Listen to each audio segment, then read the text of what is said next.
สบายดีพี่น้องสาวบ้านโคกใหญ่ทุกทานมื้อนี้ข้าพเจ้าคือผู้ใหญ่บ้านอยากมาเสื้อเซินทุกทานล้มกันเรื่องการพัฒนาบ้านของพวกเฮาให้ก้าวหน้าและมีรายได้ที่ยืนยงเพื่อชีวิตการเป็นอยู่ที่ดีขึ้นของทุกคน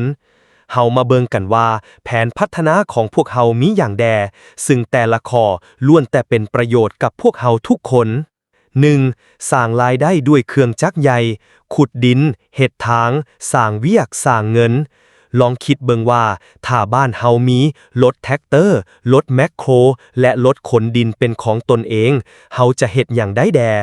เวียกงานในบ้านเฮาสามารถใช้เครื่องจักรเหล่านี้ปรับพื้นที่เฮ็ดถนนสร้างแหล่งน้ำหรือปรับปรุงไหนาของพวกเฮาเองได้เฮ็ดให้เวียกงานเหล่านี้สำเร็จไวขึ้นประหยัดค่าใช้จ่ายแถมยังได้เวียกงานที่มีคุณภาพอีกด้วยรับจ้างนอกบ้านเมื่อมีเครื่องจักรเฮาก็สามารถออกไปรับจ้างเฮ็ดเวียกอยู่บ้านใกล้เคียงหรือรับเวียกจากข้างนอกได้อีกด้วยเช่นรับจ้างปรับพื้นที่ดินสร้างหนองถมดินหรือแม้กระทั่งเฮ็ดทางเข้าให้นาให้คนอื่นรายได้ที่ได้มาก็จะกลับคืนมาหมุนเวียนในบ้านเฮานี่แหละสร้างเวียกให้คนในบ้านการมีเครื่องจักรเหล่านี้ยังหมายถึงการมีเวียกเหตุงานทำสำหรับคนในบ้านของพวกเฮาบ่ว่าจะเป็นคนขับผู้ซวยหรือคนเบิงแยงเครื่องจักรเฮ็ดให้คนในบ้านมีรายได้เพิ่มขึ้น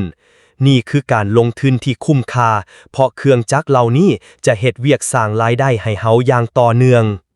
2. สร้างแหล่งบันเทิงดึงดูดคนนอกสร้างรายได้ให้ชุมชนลองคิดเบิ่งว่าถ้าบ้านของพวกเฮามีแหล่งบันเทิงหรือสถานที่ท่องเที่ยวน้อยๆที่น่าสนใจ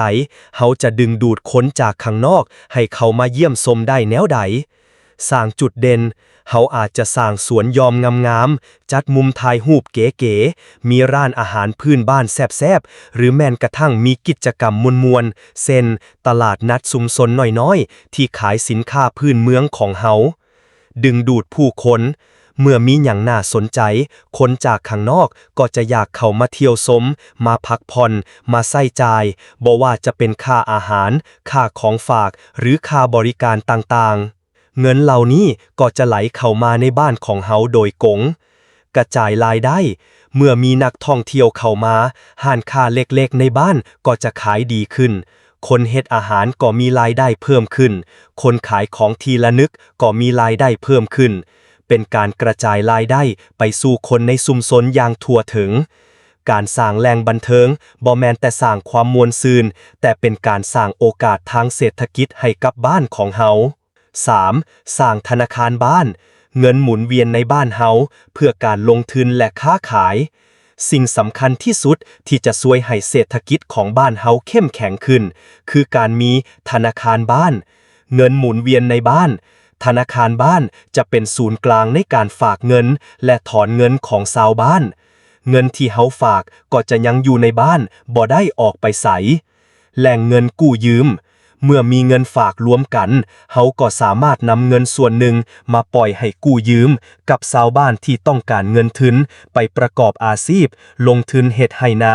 ซื้อเครื่องมาค้าขายหรือแม้กระทั่งใช้จ่ายในยามจำเป็นดอกเบี้ยที่เป็นธรรม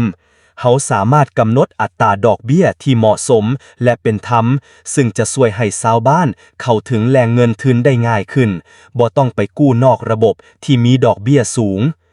ส่งเสริมการลงทุนและการค้าขาย